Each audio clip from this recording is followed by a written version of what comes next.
darasa yuko tuko na sisi, na amefungamana na Qur'ani, ameshikamana na Qur'ani,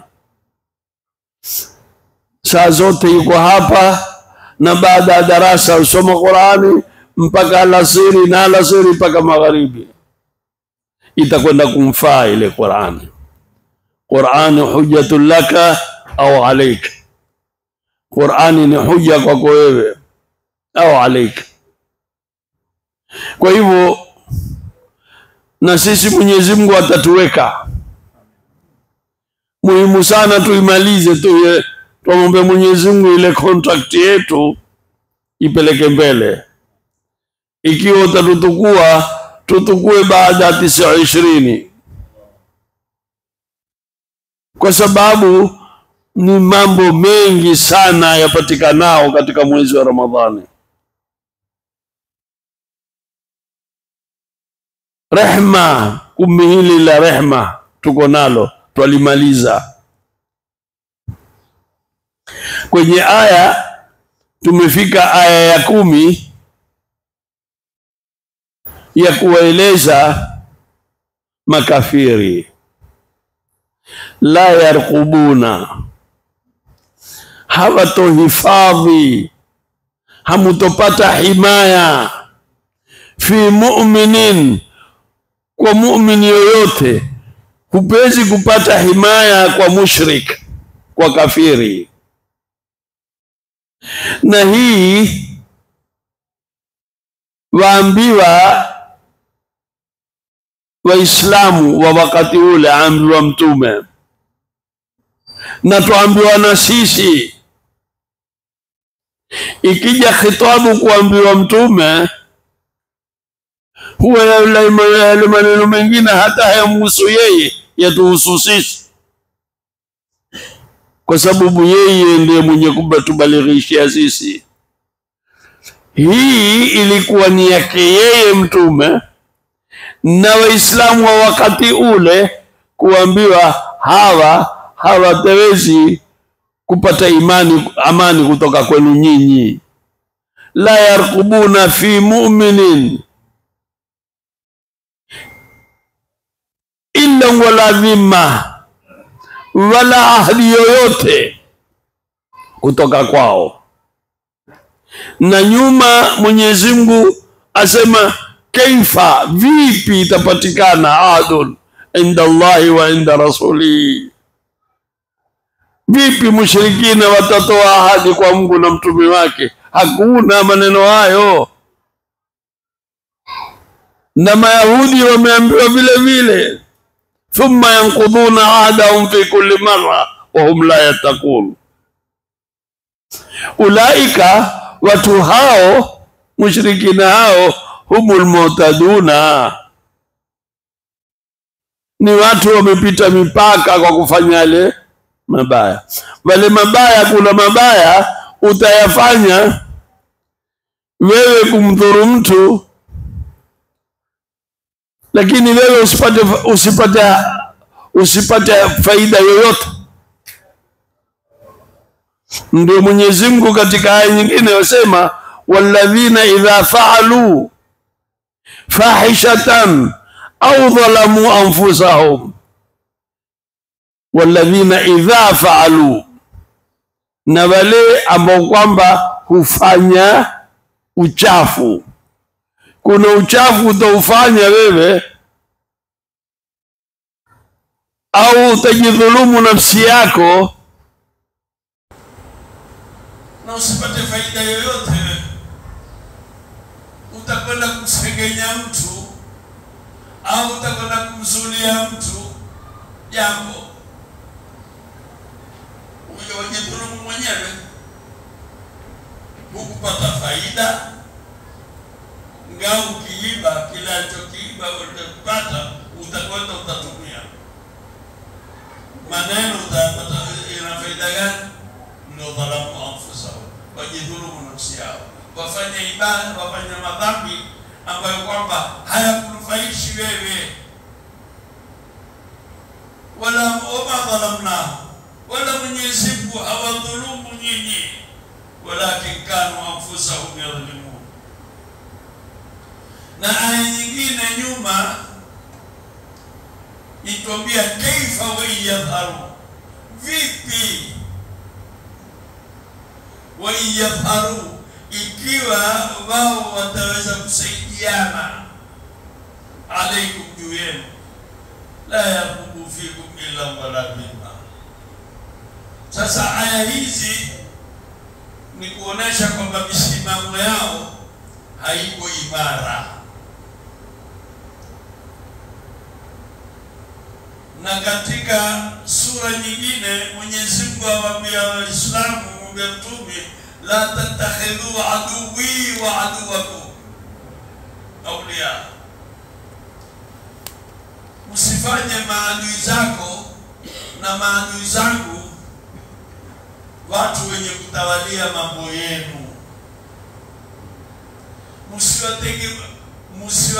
Msiwategemee wale wasiokuwa nyinyi. Na ulimwengu wetu imekuwa watu wote wategemea hao.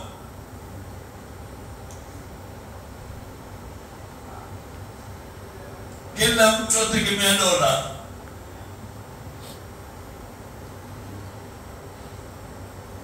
Vipi mtaweza kufaulu? Basi Mwenyezi Mungu asema fa intabu, lakini watu hao fa intabu, wakitubia.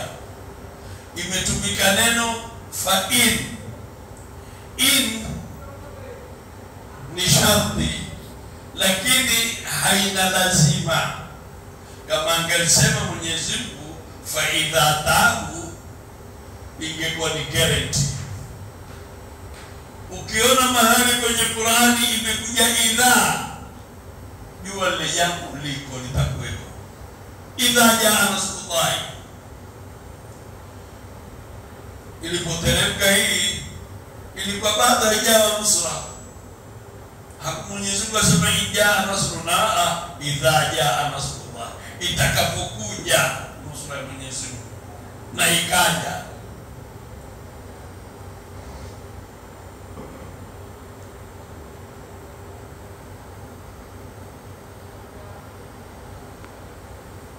Tumesoma aya hapa, walladhina idha fa'alu fahishatan, idha fa'alu, hakusema in fa'alu.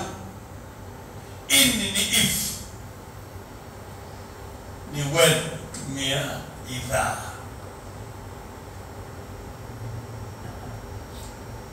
Fa in tabu wa aqamu salah,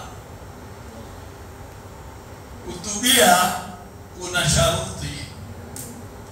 Kwanza utoke katika ile msimamo wako.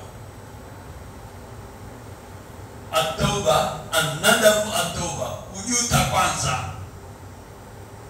kisha utoke katika yale maradhi. Idha fa'alu fahishatan aw zalamu, kisha fastaghfirullah wa astaghfara lahum ar-rasul, ukataka istighfari pale pale. Ukitoka pale na ule mtoko wako huwa ni kama mtu ameingia kwenye tope usiku, giza. Ule mguu ukiingia papo utope supesi, yule mume huwa namna hii. Yale maasiya huya lazima mtu atafanya. Kila mtu ni mudhinifu, lakini yule arejea upesi kwa Mwenyezi Mungu ndio atauawa, atarudi papo, atoke. Na pia kuena nadamu, ujute, basi Mwenyezi Mungu atakusamehe.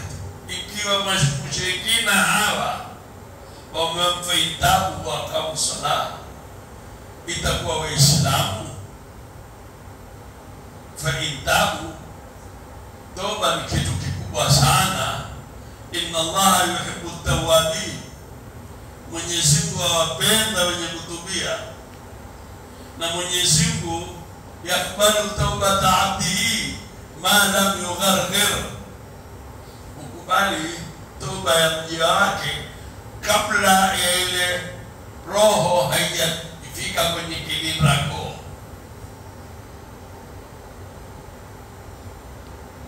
Wakati wowote Mwenyezi Mungu yuko tayari, na Mwenyezi Mungu yafurahu bitawbati abdihi, hufurahi yule mja wake akiinua mikono akamwambia ya Tawwab tub alaina. Mwenyezi Mungu hufurahi kama yule mtu, kwenye hadithi imesema kama mtu alipoteza ngamia wake, na kwenye ngamia kuna kila kitu chake, maji yake, chakula chake, ngamia akakata kwenye ardhi fulani, kwenye ardhi jangwa, hakuna hata mtu ukenda ukamkota hujue ameenda wapi. Akiamka ngamia hayuko, akasikitika, akapotana na usingizi, mara yule ngamia akiruka, mwana huyu hapa amerudi.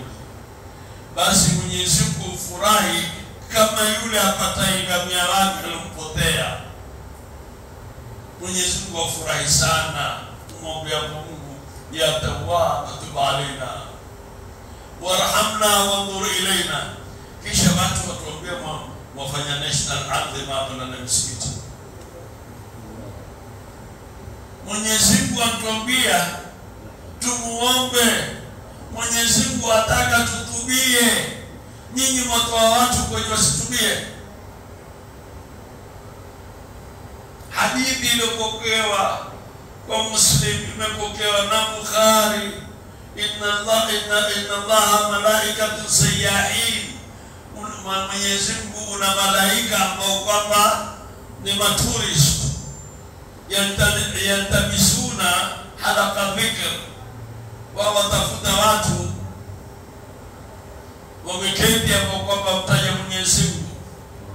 Kisha wakenda wakarudi, Mwenyezi Mungu auliza umewakuta wapi watu? Asema nimewakuta watu wasema wakuomba wewe. Waomba nini? Ambao waomba pepo. Waijua pepo?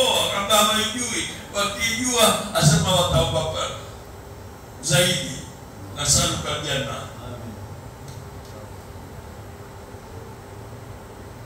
Na wajilinda na nini? Asema wajilinda na moto. Waujua huo moto? Akambia waujui. Na lao kama waujua, wangekuwa saa zote waileta. Akaambia, Mwenyezi Mungu unadi waambia wale malaika wote, yubahi bil malaika. Akajifakhiri Mwenyezi Mungu kwa malaika kwamba anni qad ghafartu lahum, mimi nishawasamehe. Malaika tamwambia, lakini kuna wengine pale hawakwenda kwa hayo, wakwenda pengine kuna hagawa itatolewa. Akaambia hum qaumun la yashqa jalisuhu, hao ni watu hakuna mbaya, wote wataingia kati. Kwa hiyo dhikrullah, toba kitu kikubwa sana. Faitabu, kisha waaqamu salata, wakasimamisha swala. Siku swali ni kuisimamisha swala.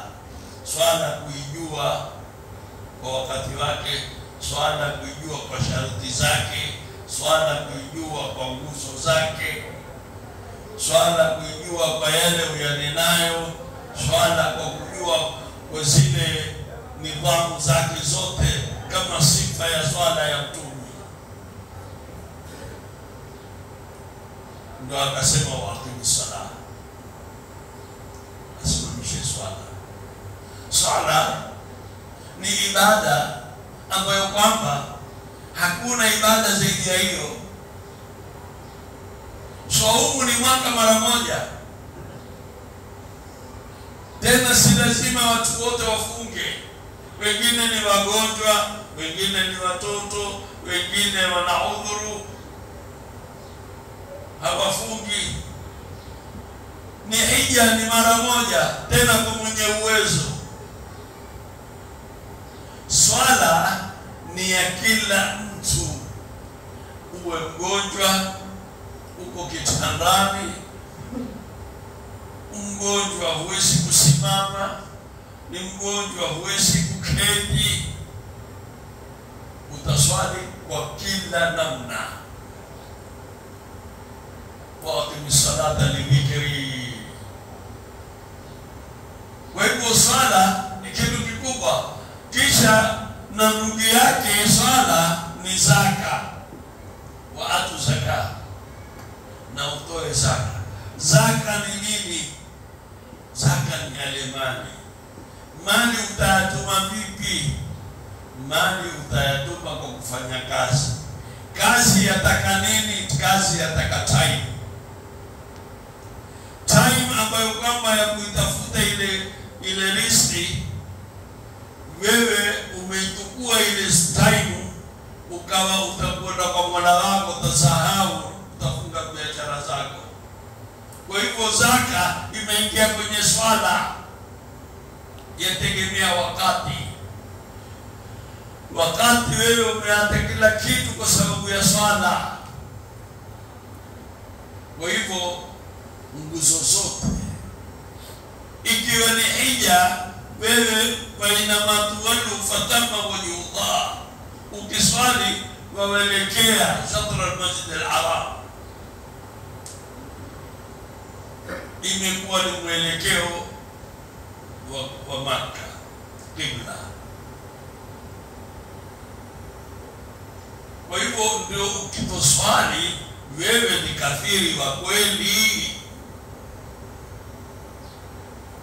Hakuna sababu ya kutoswali, na huwezi kumsaidia mtu ambaye yaswali aswali.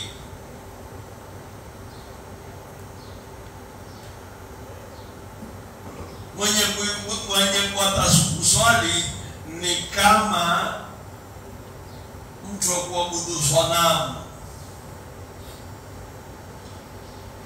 Hakuna tofauti, ni lazima mtu aswali. Akitoswali ni kafiri. Alfarqu bainana as-salah. Kuna tofauti wanazuoni wengine ambao kwamba ni moderate, wasema kuna tariku salah, mwenye kuacha kuswali haamini swala, aone kwamba ni muhimu, yule ni kafiri na ubaya. Mwenye kuwa ni mvivu, ameghilibiwa na shetani, ameghilibiwa na kila kitu, basi yule huwa ni muhajiru swala, ameigura swala. Lakini wewe tena katika mwezi mtukufu wa Ramadhani, wewe wafunga uswali, umfungia nani? Huyo anakuambia ufunge, ndio ataka wewe uswali. Sasa wamwamini kwa wengine mtaki kuamini. Au wewe wafunga swala uzieka utakapo wewe, alfajiri utaswali saa 2 asubuhi katika mwezi mtukufu wa Ramadhani. Faitabu wa aqamu salata wa atu zakata fa ikhwanukum fi dini. Hao ndio ndugu zako wewe katika dini. Wewe ndugu zako ni Waislamu. Hakuna kuwa una ndugu na yeye si lazima yule ndugu ambaye kama umezaliwa na baba na mama. Ndugu wa imani ni mkubwa zaidi. Ndio Mwenyezi Mungu asema innamal mu'minuna ikhwa, hakika zingine waumini ni ndugu. Na wafikiri namna moja, muumini akiwa North Pole na akiwa South Pole wafikiria wakati namna moja. Muumini wa wakati wowote, muumini wa wakati wa Mtume na muumini wa wakati huu, wote wafikiri namna moja. Wanufasilu ayat, tumezimegagazi hizi aya Qur'an liqaumi, kwa watu ya'lamuna, ili watu wapate kuzijua. Risala imekuja wazi wazi, na aliyeleta risala akasema laqad kana lakum fi rasulillahi uswatun hasana. Laqad kana lakum, uwe nyinyi mtume ambaye kwamba uswatun hasana, ana mwendo mzuri kabisa, yeye ndio kufuatwa. Kwa nani? Liman kana yarjullaha wal yawmal akhir, wa yule atakaye atarajiwa akhira, amtarajiwa Mwenyezi Mungu, amfuate mtume. Sallallahu alaihi wasallam. Na zile aya za Mwenyezi Mungu zataka zifuatwe kwa maneno na zitendo. Ya ayyuhalladhina amanu lima taquluna ma la taf'alun, enyi mlioamini, kwa nini mwasema ambayo kwamba hamyafuati? Kabura makhta, ni hasira kubwa sana za wale watu ambao kwamba mbele ya Mwenyezi Mungu, antakulu ma la taf'alun, weza kusema mambo ambayo kwamba hawezi kuyafanya.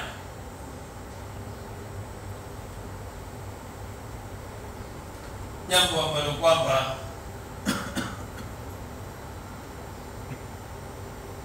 Waislamu wamelikosa ni kufuata mwendo wa Mtume sallallahu alaihi wasallam, na hakuna kitu ambacho kwamba chaweza kutuokoa sisi isipokuwa ni risala ya Mtume. Na yeye Mtume amekuja ameweka al-mahajjatul bayda, ndia nyeupe, lailuha kanahariha, mtana usiku wake na mtana wake ni sawa sawa. Lakini Makureishi wakaona shida sana kuweza kuifuata ile dia, kuwata mambo yao.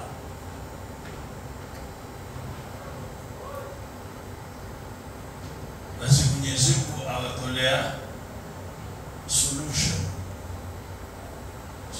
yenyewe, kuambia wa innaka dhu aymanahu min ba'di ahdihim wa ta'anu fi dinikum faqatilu a'immatal kufri wa innaka dhu aymanahu. Inshallah kesho tutaisoma aya hii. Ikiwa wataikwenda kinyume na imani yao, min ba'di ahdihim, baada ya kuwa mjahidi, ushakuwa Muislamu wewe, ushakuona ukubwa wa Uislamu, kisha wenda kinyume na Uislamu, si tu wata'anu fi dini, kisha wakaitoma wakaitani dini yao. Mtume hakuja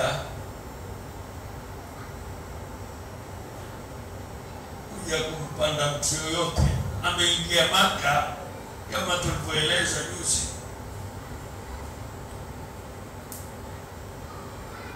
Kitwa chini, hata hakuwa kwamba ni kokare, hata mnyonge, amempatia Usama. Alipoingia watu waona atakwenda kulala wapi Mtume? watu wote ngoja yeye mfalme. Alikwenda kupitch tent karibu na kaburi ya Khadija. Alikwenda kulala na kaburini kumkumbuka Khadija, yule mtu wa kwanza Uislamu. Ulimwengu mzima kuna Muislamu, ni yeye na Khadija na Ali, watu watatu. Alikumbuka yule alijenga Uislamu, husnul ahdi min al-iman. Akapitch tent, akenda Hayuni. Zamani alikuwa Hayuni ni nje ya Madina, kama sasa. Zamani ukiwaambia wazee natoka Sarigoi, Sarigoi ilikuwa ni shamba, ni nje ya Mombasa,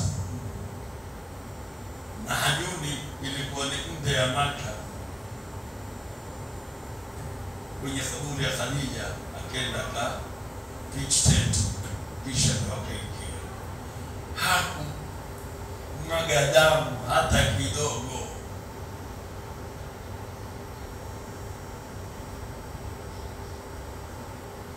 Lakini aliambia watu, katilu aimatal kufri, kesho taeleza hii, fakatilu aimatal kufri.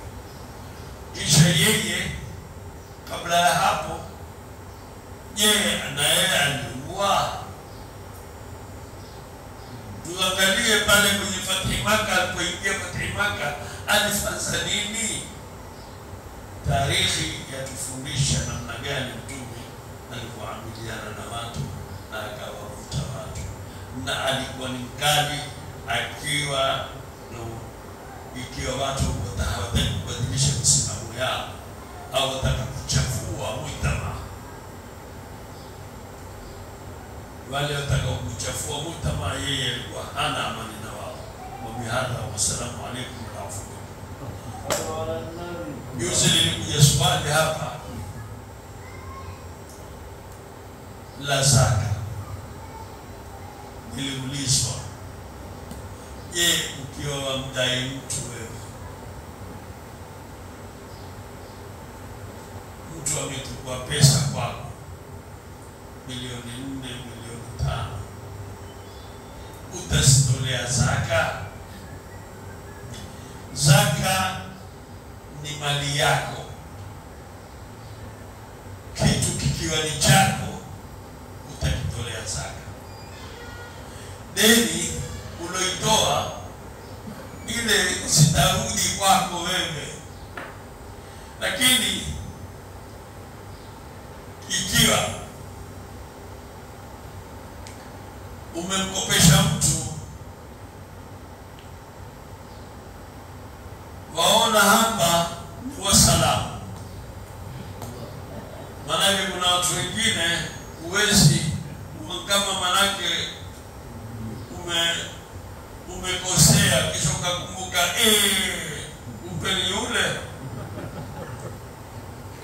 Kuna watu hawajui kitu kurudisha. Sasa ikiwa wewe huwezi kuzipata zile senti zako, usitolee zaka.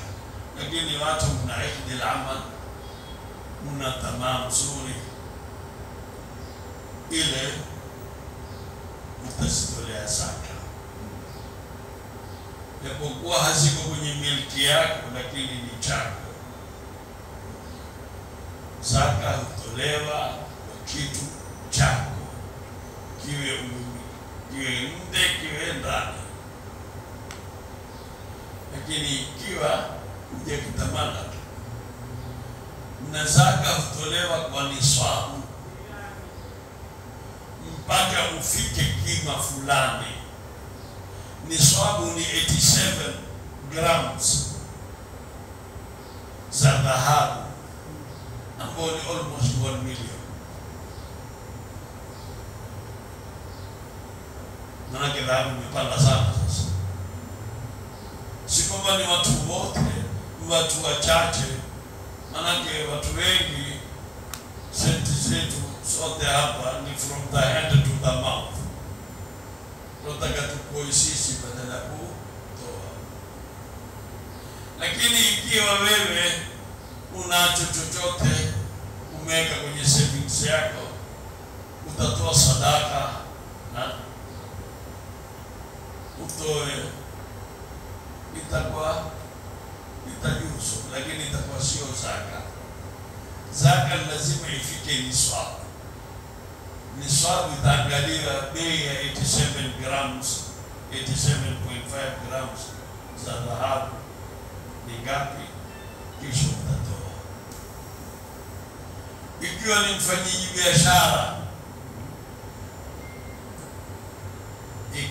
mfanyaji biashara, utatoa na ile biashara yako.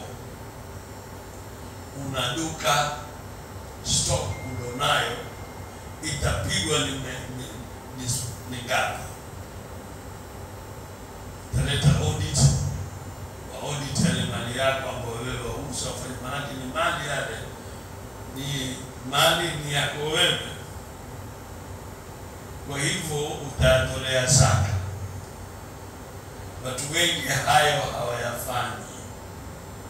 Zaka hutolewa kwa watu wetu, muangalie zile pesa ulizonazo kwenye benki. Si pesa tu, mali ya biashara yote hutolewa zaka. Ikiwa una mifugo pia hutolewa zaka. Una ng'ombe utatolea zaka. Una ngamia utatolea zaka. Kwetu sisi hayo hayaingilii kwa sababu hakuna mwenye ng'ombe wa kutoa zaka. Hakuna mwenye renchi au mwenye mbuzi wengi wa kutolea zaka. Lakini zile pesa zilioko kwenye account zikiwa zimepitikiwa na mwaka na zimefika kwa niswabu, basi kutolewa zaka. Wanawake dhahabu walizonazo ni investment zao, watatolea zaka. Dhahabu ambazo hazitolei zaka ni zile za kuvaa yeye,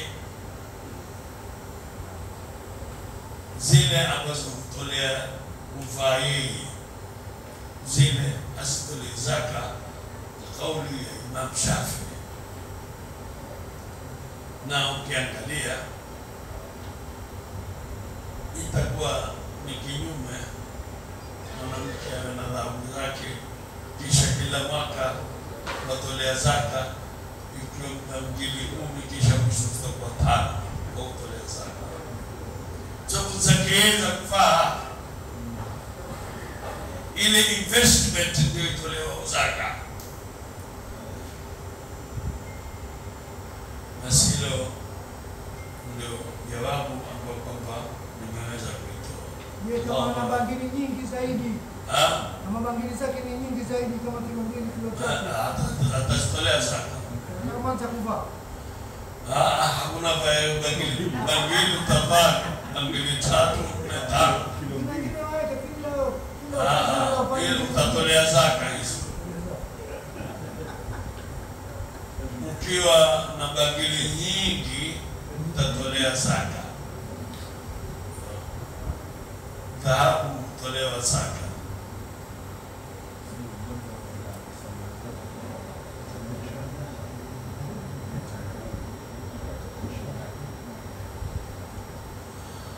Mtu amestaafu kazi, yeye ana pato hupata. Lile pato likiwa lazidi ile niswabu, akishakutumia kikabakia kitu zaidi ya niswabu, atatolea zaka.